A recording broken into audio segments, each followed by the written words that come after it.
Welcome to MenopauseWize, your go-to podcast for all things evidence-based in the menopauseverse. I am Dr. Sukhpreet Patel, an MD gynecologist, a menopause health advocate, a postmenopausal woman, and the founder of MenopauseWize. And I'm so excited to have you join us on this journey. Whether you're a healthcare provider looking to stay on top of the latest evidence-based practices, a woman navigating your own perimenopause or menopause journey, or a partner or family member eager to support a loved one, this series is designed with you in mind. Our mission through MenopauseWize is to close the menopause knowledge gap by bringing you the latest research, expert insights, and practical advice, empowering you to make informed decisions about menopause and perimenopause.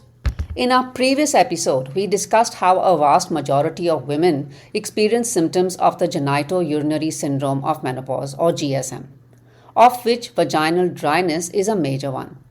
If you haven't heard the previous episode, I highly recommend listening to it before you get started on this one. Okay, so while vaginal dryness can present in many ways, in today's episode, we'll focus on vaginal dryness during intercourse. This can present as painful sex, lack of lubrication during sex, or even post-sex or postcoital bleeding, and for some, it can eventually develop into a complete lack of sexual desire or libido. Awful, isn't it? Personal or vaginal lubricants are over-the-counter options available across the globe, but choosing one can become an ordeal. So in this session, we'll cover how to choose a personal or vaginal lubricant that's right for you to ease discomfort and perhaps improve your sexual experience. Let's start with breaking it down. There are three main types of vaginal lubricants: water-based, silicone-based, and oil-based. You'll typically find this information on the product packaging. So if you're not sure which category your current lubricant falls under, go ahead, pause the episode right now and check what the box says. If it's not mentioned, that's a red flag. High quality products should clearly state this information. Let's start with water-based lubricants. These are widely available and often the least expensive. They're easy to wash off and they're latex safe, meaning they're compatible with condoms. However, there are a few significant downsides to water-based lubricants. First, they don't last long, so you may need to reapply them multiple times during intercourse, which can be a real buzzkill if you know what I mean. But more importantly, most water-based lubricants have something called high osmolality. Now, osmolality is a measure of how concentrated a substance is based on the number of particles, like salts or sugars dissolved in it. When it comes to personal lubricants, a high osmolality means the lubricant has a lot of dissolved particles. The question is, why should you know this? From basic 8th standard physics, we know how osmosis works. In simple words, water moves from an area of lower concentration to an area of higher concentration to balance things out. While osmolality in the normal vagina is between 300 and 400 milliosmoles per kg, that of common water-based lubricants is over 2,000 and can go up to 6,000. So, when a woman uses a water-soluble lubricant with high osmolality, water, following the rules of osmosis, is actually sucked out of the vaginal tissue, making it even drier over time, and that can cause vaginal irritation. And you would be surprised to find out that some of the most popular brands have sky-high osmolality. And you have perhaps used them in the past. These include water-soluble products of brands like KY, Astroglide, and Durex, and a whole load of other brands available in the market today. Another thing to beware of is products that mention things like glycerine and paraben free. Just because they are free of two things doesn't make them safe. They can still have very high osmolality. There are very few water-soluble lubricants that don't have high osmolality, but most of them don't mention that on their package. So how can you figure out which ones not to use? Water-soluble lubricants that have glycols, glycerine, flavors, or warming properties in general have high osmolality and can aggravate dryness over time. And please beware of products that say natural. Some very popular brands advertise their so-called natural products without writing the ingredients on them. A rule of thumb to follow is no ingredients equals no to using that lubricant. Coming to silicone-based lubricants, they have a lot of advantages, including the fact that they last much longer, don't dry up, so they don't require to be reapplied as often as water-soluble ones, and they don't have the problems of osmolality that we see with water-based lubricants.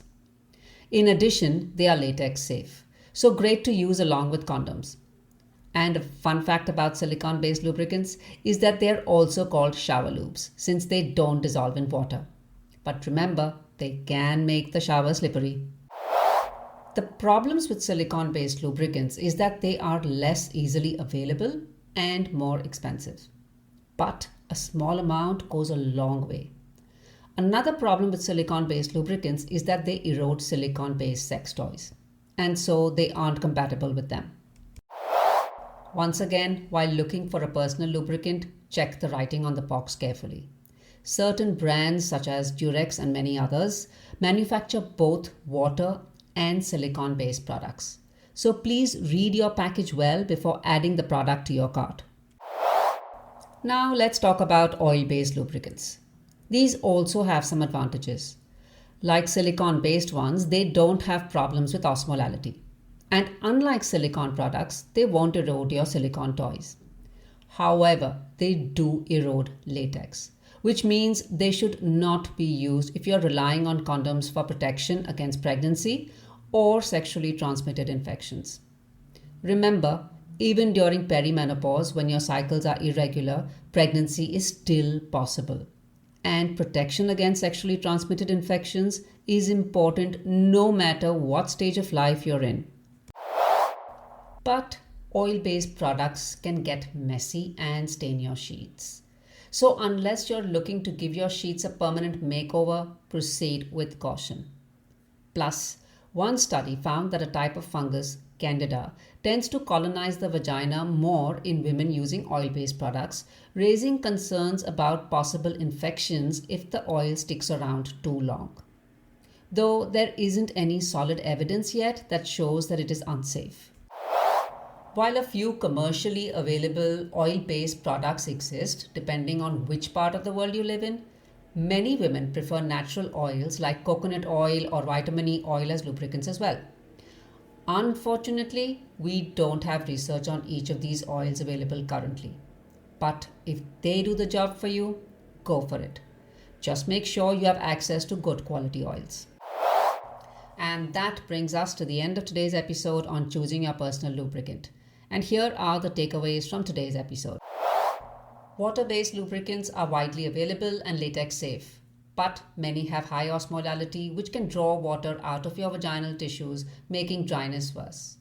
Watch out for lubricants with glycols, glycerine, and added flavors, as these can further irritate dryness. Silicone-based lubricants last much longer, don't dry up quickly, and are also latex safe. However, they're more expensive, harder to find, and aren't compatible with silicone-based sex toys. Oil-based lubricants have no issues with osmolality and won't damage silicone toys, but they can erode latex, making them unsafe to use with condoms. They can also get messy and may increase the risk of infection in some cases, though more research is needed. Natural oils like coconut and vitamin E are popular alternatives, but ensure you're using high-quality products as there's very limited research on their effects. Ultimately, the choice comes down to your specific needs, whether it's for dryness, protection, or compatibility with toys. Read the labels carefully, understand the ingredients, and choose what works best for you. Stay tuned for our next episode where we'll explore various other treatment options available for managing the genitourinary syndrome of menopause or GSM. Thanks again for tuning in to MenopauseWize. Stay informed, stay empowered, and I'll see you in the next episode as we continue to navigate the menopause journey together. And before we go, a quick medical disclaimer. The information provided in this podcast is for educational and informational purposes only and is not intended as medical advice. Always consult your physician or a qualified healthcare provider before making any decisions regarding your health or any medical treatments discussed in this podcast. While we strive to provide accurate and up-to-date information, this podcast does not replace professional medical consultation, diagnosis, or treatment. If you have any concerns or symptoms that require medical attention, please seek advice from your healthcare provider. And if you are a healthcare provider interested in collaborating with us or have insights to share, we'd love to hear from you. Please email us at info@menopausewize.com. That's wise with a Z.